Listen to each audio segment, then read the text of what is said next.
네 번째 강해입니다.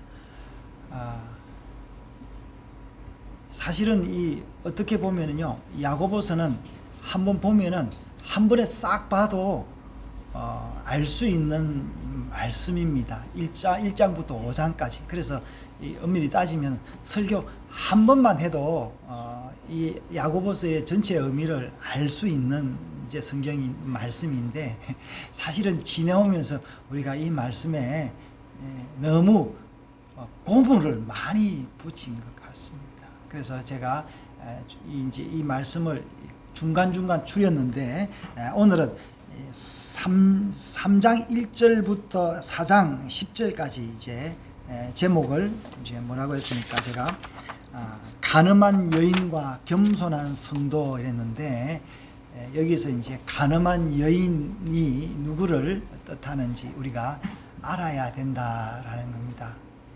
그래서 여기서는 사실은 야고보서는요, 이 12지파에게 보낸다 했는데, 그 당시에 12지파는 다 누구예요? 이게 교인들인데, 특별히 이 편지를 받고 읽고 이해할 정도의 사람은 누구겠습니까? 여러분, 지금도 이 성경이 알려져 있음에도 불구하고 지금도 교회에 나오는 성도들이, 처음 나오는 성도, 그래도 좀 오래된 성도들이 이 야고보서 말씀을 다 이해할 수 없었습니다. 이제 그 당시에도 뭐 사실은 이 평신도들은 이 성경이 이 출판이 많이 되지 않아 가지고 성경을 구할 수가 없어서 많이 알 수가 없었습니다. 그렇다면 이 편지는 결정적으로 누구에게 전해 주었냐 하면은, 계시록에 그랬죠. 7교회 사자들에게, 7교회 지도자들이죠. 보낸 사람들, 그 지도자들에게 보낸 것처럼 오늘 이 말씀, 야고보서 말씀도 지도자들에게 보낸 것입니다. 그래서 오늘 3장 1절에 보니까 뭐라 했습니까? 형제들아, 너희는 선생된 우리가 큰 심판을 받을 줄 알고 선생이 많이 되지 마라 그랬습니다. 무슨 말입니까? 선생의 위험성을 이야기를 하고 있는 거예요. 선생이 필요하지만 그 필요한 자리, 그 선생이 높은 자리잖아요. 여러분, 높은 자리는 상당히 위험할 수 있다라는 거죠. 그리고 지도자니까 사람들을 잘못 이끌면은 혼자 구렁텅이에 빠지는 것이 아니라 그를 따르는 사람들에게도, 다른 사람들까지도 그 심판을 받을 수 있다 이야기를 하면서, 여기서 왜 선생이 되지 말라고 하니까 말에 실수가 있기 때문에 선생 되지 마라라는 거예요. 그러니까 선생 되지 마라라는 게 아니라 선생이 되되 말에 실수가 없도록 하라라는 이 편지를 쓴 거죠. 그렇다면 뭡니까? 지금 여러 교회에서 12지파에게 보낸 이 교회가 뭡니까? 이 선생의 말로 말미암아서 이 많은 어려운 일들이 일어나고 있는데, 오늘 1절에서요 12절까지는 뭐라고 이야기하냐면, 말이 뭐냐? 말이 굉장히 중요하다, 이 이야기를 이 다른 각도에서 한 겁니다. 예. 그래서 3절에 보니까 뭡니까? 말들을 입에 재갈을 물리는데, 재갈을 왜 물리냐면 이 말이 어릴 때 말을 듣지 않아요. 그래서 재갈을 입에 넣어 가지고 탁 당기면 이 이빨과 이 뭡니까? 이게 말이 이 몸입니까? 이게 뭡니까? 입술이 아프니까 그것 때문에 말을 듣는 거예요. 그래서 이게 재갈은 아주 작지만 이 탁 건드리면은 말을 듣는 것처럼 우리의 말이 보이지도 않고 굉장히 작은 것 같지만 뭐예요? 순종하게 할 수 있다라는 겁니다. 그래서 뭡니까? 4절에 보니까 배의 키가 말 같아. 그래서 뭡니까? 5절에 보니까 작은 것인데도 오히려 큰 것을 제어할 수 있는 것이 말이다라고 하고, 6절에 보니까 말이죠. 혀는 불의의 세계라 라면서, 잘못하면은 우리의 인생의 수레바퀴, 여기는 수레바퀴를 했는데 본문의 뜻은 뭡니까? 코스, 이 각 그 인생의 과정마다 우리가 잘못된 말로 인하여 살아가지고 지옥 불까지 내려간다 하면서 7절에 이 혀는 길들일 사람이 없다. 짐승도 길을 들일 수 있는데 혀는 길 들일 수 없다라고 하면서 그러니까 길이 안 들어지니까 어떻게 해요? 있는 대로 이야기를 하는데 이게 길이 안 들어진 혀는 오늘 여기 뭐라고 이야기합니까?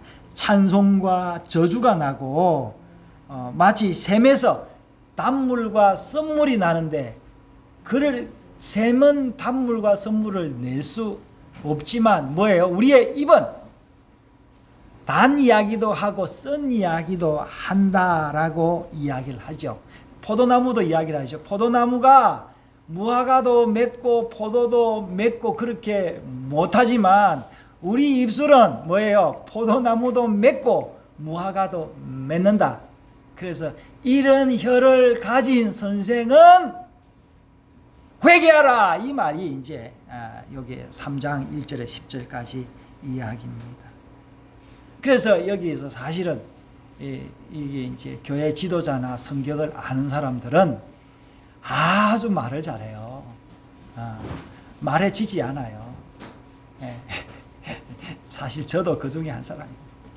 저도 늘 제가 말은 많고 참 그렇습니다라는 건 있는데 13절에 보니까 뭐라고 이야기하고 있습니까? 이 말로 뭡니까?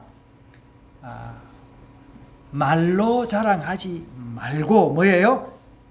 행함으로 뭘 보이라 했어요? 13절에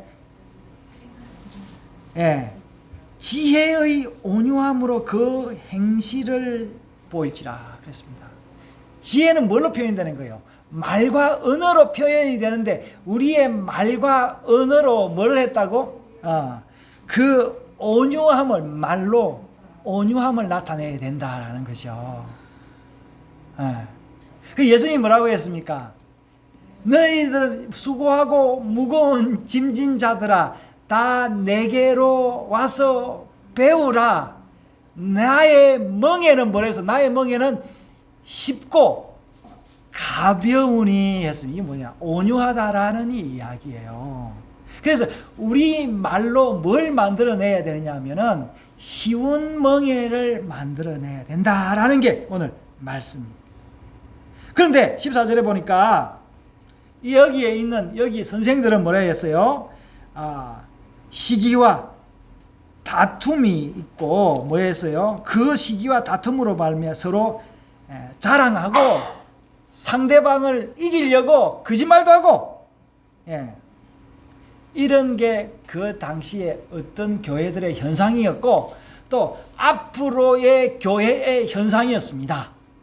그래서 여러분 우리 교회 한국교회 짧은 100년의 개신교 역사만 보더라도 교회에서 이런 현상이 일어나서 많은 교회들이 갈라지고 교단이 갈라지고 지금도 우리 총회와 노회에서는 이런 일들이 계속되고 있는데 이 혀를 독한 혀를 잠재울 사람이 없는 거예요. 그래서 계속해서 이 목사의 입에서 저주와 축복이 나가는 겁니다. 그래서 너희들 혀가 뭐냐? 17절에 나오죠. 진짜 혀는 뭐냐? 이 아주 작은 거지만 뭐냐면 이 지혜로운 건데 이 지혜는 뭐냐니까 성결하다는 거예요. 깨끗하다는 거예요. 더러움이 없다라는 겁니다. 그리고 화평하고 관용하다니까 뭡니까? 용서한다는 거죠. 용서하는 용서. 그래서 여러분 우리의 입술로 우리는 뭘 합니까? 대부분 다 나를 자랑하거나 남을 어큐즈하는 거, 남을 고소하고 고발하는데 힘쓰고 있습니다. 저도 사실 그 한계를 벗어나기가 쉽지 않습니다. 입만 열면은 뭔가 비판하고 그리고 나를 합리화하고 그런데 그게 아니라는 거예요. 양순하며 긍휼과 선한 열매가 가득하고 편벽과 거짓이 없다.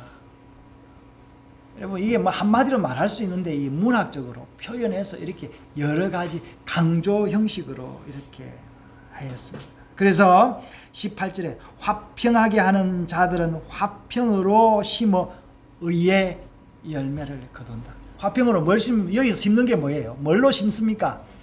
말로 심는 거예요. 말로. 여러분, 우리가 말로 좋은 거 심어야 됩니다. 그래서 이제 참 여러분, 우리가 참 나쁜 말로 심어도 하나님은 자비하셔서 좋은 거 낳습니다. 제가 어릴 때 어른들로부터 이제 저희 어머니도 뭐 그냥 말 안 들으니까 그렇게 이야기해서 이 쎄빠질 놈아 뭐 우리가 망할 놈아 이렇게 많이 듣고 뭐 그보다 심한 말도 많이 듣지요. 근데 하나님은 그럴지라도 그런 거 해서 열매를 맺지 않게 하는데, 근데 이게 너무 심하면 땅을 다 버려가지고 좋은 씨앗이 열매를 못 맺게 되어 있습니다.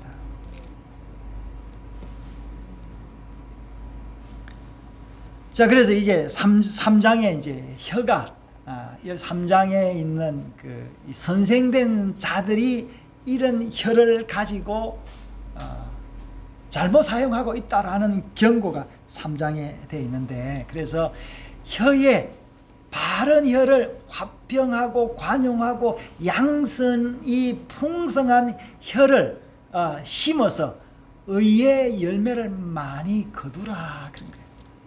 여러분, 집에서 보십시오. 집에서 엄마나 아버지나 심지어 자녀들도 뭡니까? 나쁜 말 하면 어떻게 분위기가 싹 얼어버리잖아요.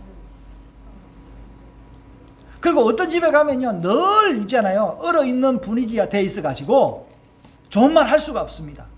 사실 어떤 교회 가면요, 제가 어떤 교회 설교하러 가면은 이 교회 자체가 너무 율법적이 돼가지고 은혜로운 말을 할 수가 없습니다. 이 종교적인 말밖에는 할 수 없는 그런 공동체들이 있습니다. 우리 가정 공동체에 이런 좋은 말들이 많은 공동체가 되어야 됩니다. 그래서 사실은 이 부모님들도 이게 선생된 자로서 뭐랬습니까? 여기 많이 선생이 되지 말라고 했는데 말에 실수가 없는 우리 부모가 되어야 되겠습니다. 말에 실수가 없는 아버지, 엄마가 되어서 자녀들에게 말로 축복을 하는, 여러분, 잔소리를 하지 마라가 아니라 좋은 잔소리는 해야 됩니다. 왜냐하면 잘 안 되기 때문에. 그래서 우리가 잔소리는 굉장히 중요한 이야기를 하죠. 부모님들이 가장 중요한 게 뭡니까? 길 조심하라, 차 조심하라, 안전 운전해라. 이거 굉장히 중요합니다. 이거 잔소리지만 중요합니다. 예. 그래서 이런 것들, 그리고 또 뭡니까? 부모님들이 자녀들에게 그렇게 심어야 되죠. 너는 잘 돼야 돼. 뭐 너는 좋은 사람이 돼야 돼. 너는 정직한 사람이 돼야 돼. 이런 이야기들을 축복으로 해야 됩니다. 저는 여러분들이 진리를 따라 의롭게 살아서 의의 입술에 좋은 열매를 맺는 사람이 되기를 축복합니다. 예, 자, 아멘 하신 사람만이 이 말씀이 심겨진 줄 믿습니다. 예, 그래서 여러분, 우리가 부족하더라도 좋은 말이 올 때는 어떻게 해요? 심어야 되는 거예요. 여러분, 어떨 때는요, 음식이 이렇게 좋은 음식이 오면요, 어떨 때는 제가 미안습니다. 음식 먹기가. 내가 한 일도 없는데 이 음식을 먹어야 되냐? 그럼 어떻게 해요? 안 먹으면 어떻게 되겠습니까? 그 음식이 어떻게 해요? 그 음식이 내한테 와 칭찬하겠어요? 너는 네 자신을 아는 소크라테스 가서 훌륭한 사람이야. 그렇게 음식이 하겠습니까? 그러지 않죠? 그 음식을 먹고 어떻게 해야 되겠어요? 감사합니다. 이렇게 해야 되는 거 아니에요? 여러분, 생일에 선물 받으면 어떻게 해요? 아이고, 이런 것을 더 많이 주시지. 그렇게 해야지요. 그러듯이 하나님이 우리에게 은혜의 선물을 주셨습니다. 여러분, 그 선물을 하나님 뭘로 주셨다고요? 말씀으로 주셨습니다. 그래서 우리가 주신 그 말씀을 잘 받아서 어떻게 또요? 오늘 여러분 헌금했잖아요. 11조 했잖아요. 그래서 이런 식으로 내가 받은 그 말씀과 내가 받은 그 노동의 대가를 다른 쪽으로 베풀어야 되는 거예요. 할렐루야. 예. 그래서 우리 4장에요. 똑같은 이야기입니다. 그래서 이 혀를 잘못 놀리니까 4장에 뭐라고 되어 있습니까? 자, 한번 읽어보겠습니다. 시작. 너희 중에 싸움이 어디로부터 다툼이 어디로부터 나느냐? 너희 지체 중에서 싸우는 정욕으로부터 나오는 것이 아니냐? 여러분, 정욕이 뭘로 표현됩니까? 말로 표현되는 거 아니에요? 그래서 뭡니까? 너희는 욕심을 내어도 얻지 못하며 살인하며 시기하여도 능히 취하지 못한다, 그렇게 되어 있어요. 여기 살인한다는 말이 무슨 말인지 아십니까? 살인한다. 실제로 사람을 죽인다, murder, 이런 행위가 아니라 영적인 살인입니다. 무슨 이야기예요? 그 사람을 살릴 수 있는데, 말로서 살릴 수 있는데 말로서 살리지 않는 그게 살인인 거예요. 이 사람이 지금 이 위축되어서 이 죄의 그 죄책감으로 말미암아 죽어가고 있는데 축복의 말로 살리지 않고 내 이놈 죽어버려 이렇게 하면 어떻게 되겠어요? 여러분, 여러분 한 번씩 영화 같은 거 보잖아요. 어떤 사람이 실제로 그거 있었죠. 어떤 사람이 살인하려고 자살하려고 하는데 옆에서 사람들이 야유해서 어떻게 해요? 죽어봐 이래가 실제로 죽은 사람들이 실제로 그 인터넷으로 뭐 생중계 되고 했던 그런 거 내가 기억이 나는데, 여러분, 우리의 말로 사람을 살릴 수 있습니다. 예, 우리 옆 사람에게 한번 이야기해 보십시오. 사랑합니다 해보세요. 얼굴 보면서, 얼굴 보면 양쪽에 보면서 사랑합니다 해보세요. 예, 감사합니다 해보세요. 예, 감사합니다. 예. 말로 하라니까, 말로. 눈으로 하지 말고. 예, 여러분, 여기서 얻지 못한다라는 것은 뭡니까? 여기 얻는 거는 뭐냐면요, 성경에 얻는 거는 다 뭐냐면요, 물질을 이야기하는 게 아닙니다. 여러분, 예수님이 그렇게 해야죠. 구하라 그리하면 주실 것이요, 찾으라 그러면 얻을 것이요, 두드리라 그러면 열릴 것이다 그랬는데, 그게 뭔지 아십니까, 여러분? 구하는 이마다 받을 것이요. 이게 여러분, 구하는 것마다 다 받았습니까? 여러분, 하나님은요 구하는 것마다 주시는데, 거기서 말하는 구하는 것마다는 뭐냐면 하나님이 주시는 선물, 그겁니다. 하나님이 주신 선물이 뭐겠습니까? 지혜와 구원과 거룩함과 이거예요. 그거는 언제든지 받을 수 있습니다. 그런데 여러분, 이거 받으면 다 받은 거예요. 제가 한번 물어볼게요. 여러분, 어떤 왕국이 있었어요. 여러분, 이제 왕국에 산다 합시다. 왕이 내한테 선물을 줬으면 좋겠습니까? 아니면은 나를 아들 삼아서 왕이나 공주가 됐으면, 왕자나 공주가 됐으면 좋겠습니까? 선물을 원하겠어요? 왕자나 공주가 됐으면 좋겠습니까? 공주가 됐으면 좋겠다는 사람이 있네요. 공주가 되면 뭐가 다 옵니까? 선물이 다 오는 거예요. 근데 여러분, 우리는 뭘 하고 있습니까? 하나님의 자녀는 안 되고 선물은 탐나고, 그래요, 그죠? 왕궁에 가서 살라니까 이제 너무 힘들잖아요. 그리스도인으로 살라고 하니까 너무 힘들잖아요. 그죠? 그래서 밖에 가면 이제 내 마음대로 살고, 교회 와서는 또 그리스도인으로 살고, 그러면 안 된다. 그래서 하나님이 그런 사람들에게는 뭘 선물을 안 준다고? 거룩함과 지혜와, 아까 3장에서 이야기한 것처럼 뭡니까? 성결하고 화평하고 관영하고 양순하고 긍휼과 이 선한 열매들을 하나님이 안 주신다라고 이야기하는 거예요. 그런데 여러분, 여기서 포커스가 뭐냐면은 사실은 평신도보다는 누구에게 포커스를 두냐니까 선생들에게 두었다라는 겁니다.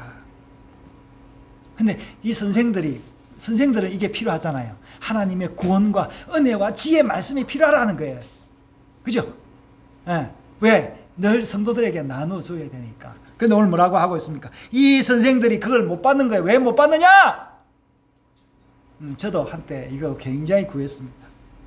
예. 열심히 공부했습니다. 근데 안 주시더라고요. 그런데 안 주니까 어떻게 되냐니까 내가 만드는 거예요. 만들어가지고 이거 하나님 주신 거야 라면서 짝퉁 붙여가지고, 이러면 하나님 주신 거 받으세요 하면서 저도 한때 그렇게 팔한 적이 있습니다. 뭐 지금도 뭐 제가 얼마나 진품을 가지고 있는지는 모르겠지만 저는 제가 진품에 가까워 있는지는 모르겠지만 저는 제가 진품에 가까운 그 은혜와 사랑을 구하려고 애쓰고 있습니다. 그거는 여러분들이 판단할 몫이고 또 마지막 날에 하나님이 심판할 몫입니다. 그래서 사실은 우리가 하나님의 그 심판을 두려워할 줄 알아야 됩니다.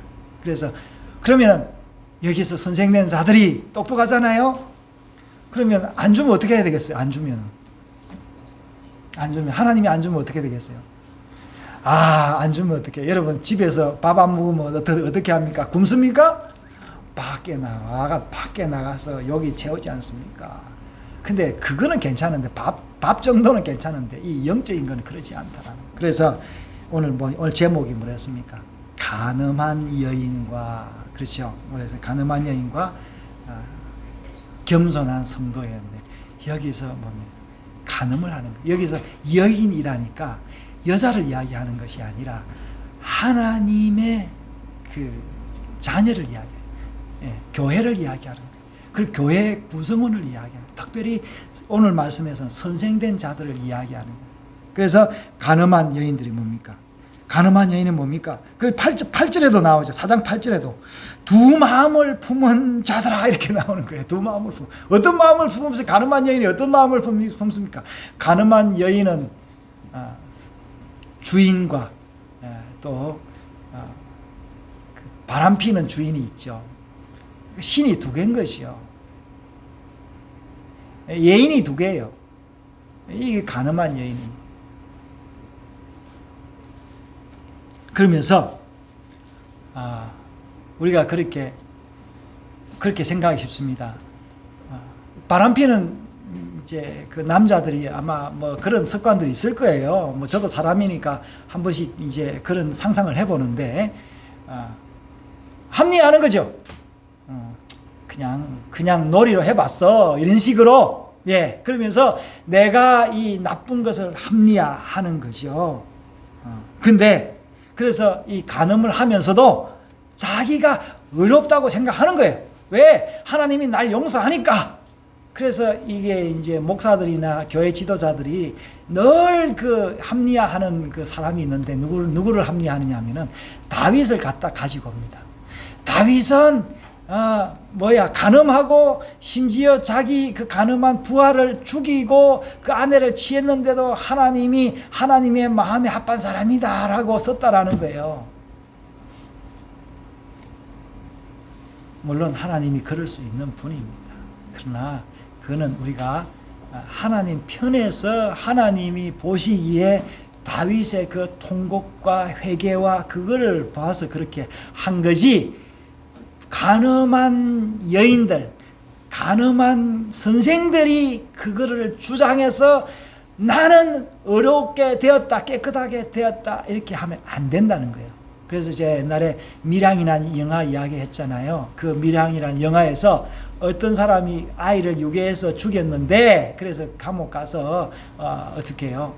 예수를 믿게 된 거예요. 그래서 예수를 믿어서 이 구원을 받았는데, 그래서 그 예수를 믿는 또 유괴된 유괴되어서 죽은 그 아들의 엄마가 면회를 왔는데 뭐라고 이야기합니까? 그 면회온 그 엄마에게 미안합니다, 죄송합니다, 죽을 죄를 졌습니다 이렇게 이야기하지 않고 나는 용서받았습니다. 나는 하나님이 용서해 주셔서 행복하게 살고 있습니다. 이렇게 이야기하는 거예요. 환장하는 거죠. 여러분, 이 죄인이 그렇게 할 게 아니다라는 거예요. 저는요, 제가 지금 우리 조국 장관을 다 지지하는 건 아니지만 나는 이 사람이 그래도 장관을 잘 할 거라고 생각을 해요.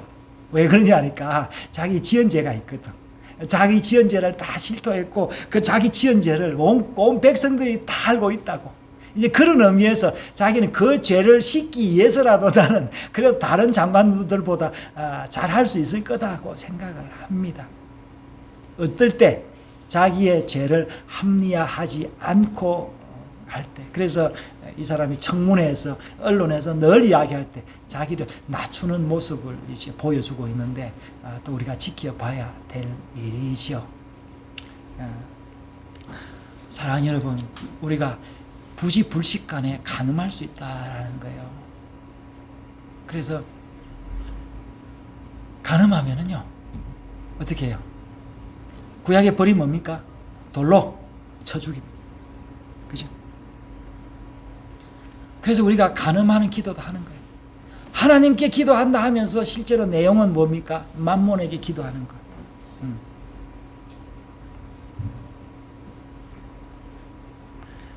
그런데 여러분, 우리가 알아야 될 것은 간음함에도 불구하고 우리의 하나님은 우리를 사랑하신다라는 거예요. 그래서 오늘 뭐라고 이야기했습니까? 5절에 이렇게 이야기하고 있습니다. 하나님이 우리 속에 거하게 하신 성령이 시기하기까지 사모한다 그랬습니다. 하나님이 우리를 시기하기까지 사모한다. 자기 아들을 내어주기까지 사모한다라는 거예요. 그래서 우리의 말을 바꿔야 되는 거예요. 선생된 우리가 이 말을 바꾸어서 의와 화평의 열매를 맺게 해야 된다라는 거예요. 그래서 우리는 어떻게 해요? 9절에 이야기를 하고 있습니다. 8절에 다시 이야기하죠. 두 마음을 품은 자들아, 간음한 자들아, 어떻게 해요? 마음을 성결하게 하라. 그럼 마음을 성결하게 하려면 어떻게 해야 됩니까? 9절에 나오죠. 슬퍼하며 애통하며 울지어다. 웃음으로, 여기서 말하는 웃음은요 기쁨이 아닙니다. 그 탐욕 가득한 그 웃음, 기름기 많은 그 만족, 그거를 애통으로, 웃음을 애통으로 너희 즐거움, 쾌락을 이야기, 쾌락을 근심으로 바꿀지어다. 주 앞에서 낮추라. 그리하면 주께서 너희를 높이시리라. 그래서 우리가 이런 간음한 선생이라 할지라도 두 주인을 가진 그런 불의한 여인, 그 바람피는 성도라 할지라도 하나님이 우리를 사랑하신다라는 걸 아시고 주 앞에서 낮추어서 우리의 기도가 하나님 앞에 바로 올라가서 응답되기를 축원합니다. 욕심을 내는 기도하지 않아도, 살인하고 시기하지 않아도 하나님이 우리의 그 낮춘 기도, 우리가 엎드린 그 부복한 그 우리의 음성에, 우리의 눈물 어린 그 음성에, 근심 많은 음성에 그 응답하시는 하나님이신 줄 믿습니다.